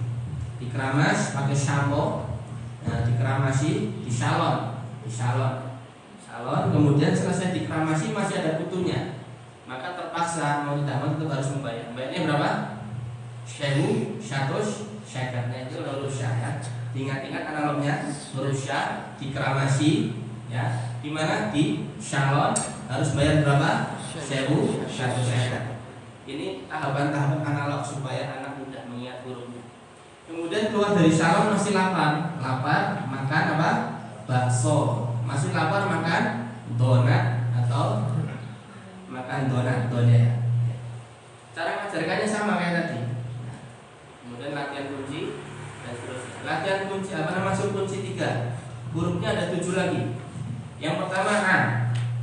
A ini adalah analognya ada anak sapi berteriak. teriaknya adalah a, itu huruf a, teriak huruf a. Kemudian anak sapi ini ditanya kenapa teriak, karena melihat apa? Gorila, apa? Melihat gorila. Kemudian anak sapi teriak a karena melihat gorila, itu dilihat oleh anak kecil. Anak kecilnya ini ya melihat juga ketakutan. Akhirnya anak kecil tadi pergi jauh, kecapean, istirahat di mana? Di bawah pohon kelapa. Maka dibaca fa. Anak kecil istirahat di bawah pohon kelapa, namanya apa? Fa. Lagi istirahat, kepalanya kejatuhan kelapa, maka dibaca fa. Ingat alur ceritanya begitu. Kemudian kejatuhan kelapa 2 kali, jadi ko dibaca o, ya, huruf o. Kemudian anak kecil tadi karena sudah pingsan akhirnya bangun, ditanya kamu fa-fa apa enggak fa-fa? Fa-fa. Ya sudah, berarti biar cepat sembuh, ayo segera pergi. Nah itu pergi, kemudian sampai ke lapangan badminton, baru masuk belum apa-apa sudah kecemeskok. Nah maka ini analog yang kedua, kecemeskok namanya adalah huruf o, ya. Kemudian untuk menghibur hatinya dia pergi ke laut, maka melihat kapal. Di sini ada gambar kapal. Anak saya kalau saya cerita dia gini, itu cuma dengar gini terus ketawa-ketawa sendiri. Tapi sudah masuk ya. Begitu saya ngajari huruf-hurufnya tadi, langsung saya ingatkan, langsung ingat. Karena saya cerita dulu. Ya, ada kapal berlayar, tapi dia juga sedih karena apa? Dia di pinggir hutan yang lebar, ya, hutannya ini. Dan di situ tanpa sengaja anak kecil tadi melihat ular. Ularnya sedang makan, ya, ularnya sedang makan. Huruf ma ini makan. Kemudian di hutan itu dia mendengar suara yang mengerikan juga. Ternyata ketika dia ke atas ada burung hantu. Ya, burung hantu ini huruf H. Ya, burung hantu. Nah, analog. Selesai. Kemudian masuk ke kunci 4. Ini kunci 4. Hurufnya ada 7 lagi, yaitu da, ro, za, wa, qaf. Analognya gimana? Da itu seperti dagu, ini ya, dagu, ini dagu. Di dagu ini ada zanggut. Nah, ini huruf dibuat-buat aja. Zanggutnya 1. Nah, zanggutnya kan 1. Kemudian dia anak kecil tadi pergi ke taman melihat apa? Ada perosotan, perosotan, ada perosotan. Kemudian juga lihat hewan. Hewannya itu ada ekornya, ekornya. Hewan itu ternyata hewan zebra, huruf Z, zebra. Kemudian di taman itu ada mobil, mobilnya ada rodanya, roda. Kemudian mobilnya di starter, bunyinya gimana? Za. Nah, ini bisa jalan. Begitu jalan, mobilnya berhenti melihat apa? Orang tua. Orang tuanya tadi membawa tongkat, huruf to. Tongkatnya adalah tongkatnya orang tua. Kemudian setelah ditanya, tongkat itu milik Pak Zozo, namanya Pak Zozo. Itu selesai analogi. Baik, ini bab 1. Jadi jangan mudah menaikkan huruf-huruf tadi sebelum dicerdaskan setiap kuncinya. Kita masuk ke bab 2 sekarang ya. Tanda baca dan bunyinya. Bab 2 semua bacaan sudah menggunakan nada. Ya, menggunakan nada hijaz, naik dan turun. Syarat kelulusan pada bab 2 mampu membaca seluruh tanda baca sesuai materinya. Ya, sama standar dan di atas standar. Karena sudah tidak lagi masuk ke bab 1, bukan lagi huruf. Kita sudah masuk tanda baca. Baik, kita lihat mengenal tanda baca ada beberapa materi. 1. Fathah, kasrah, dhamma. Kemudian panjang pendek, sukun, tasdid, hamzah wasol, tanwin, nun sukun dan mim sukun, terakhir waqaf. Jadi ada 7. Sebelum kita masuk ke sini kita istirahat dulu 10 menit untuk minum dan makan sebentar. Pause.